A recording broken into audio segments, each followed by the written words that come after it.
ஓம் முருகா! வெற்றிவேல் முருகா! என் அன்பு பிள்ளையே, என்ன ஒரு ஆனந்தமான செய்தி உன் அப்பா நான் உனக்காக இன்று கொண்டு வந்திருக்கின்றேன் தெரியுமா?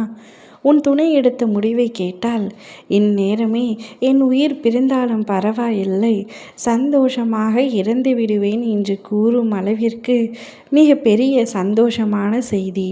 நீ நீண்ட நாட்களாக எதிர்பார்த்து காத்து கொண்டிருந்த செய்தி இன்று வரப்போகின்றது. இதை முழுமையாக கேட்டுவிடு தங்கமே. மகிழ்ச்சியாக கேள். உன் துணையை பிரிந்து நீ கஷ்டப்பட்டு கொண்டிருக்கின்றாய்.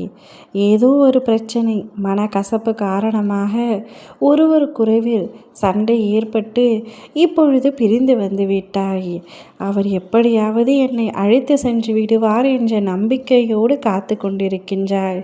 ஆனால் அவரோ எதுவும் பேசாமல் மௌனம் காத்து வருகின்றார். அந்த மௌனத்தின் அறிகுறி என்ன? என்னை விரும்பவில்லையா? என்னை அழைத்து செல்ல விரும்பவில்லையா? என் கூட வாழ பிடிக்கலையா என்று பல கேள்விகள் உன்னுள் எழுகின்றன. உன்னை சுற்றி உள்ளவர்களும் உன்னை கஷ்டப்படுத்தும்படி பலவிதமாக உன்னை பேசுகின்றார்கள் என்று நினைத்து வருத்தம் கொள்கின்றாய். உன்னுடைய வருத்தம், கஷ்டம் அத்தனையும் எனக்கு புரிகின்றது தங்கமே. காலம் எவ்வளவு தான் மாறினாலும் கணவரை பிரிந்து ஒரு பெண்ணால் நிம்மதியாக இருக்க முடியாது.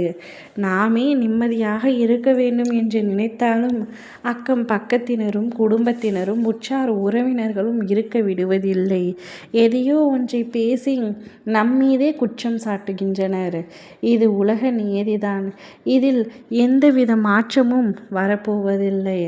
ஆனால் நீ அதற்கெல்லாம் வருந்தக்கூடாது. என் பிள்ளையான நீ தைரியமான பெண்தான். உன் அப்பா எனக்கு தெரியும். உன் துணையின் மீது நீ உண்மையான அன்பு வைத்திருக்கின்றாய்.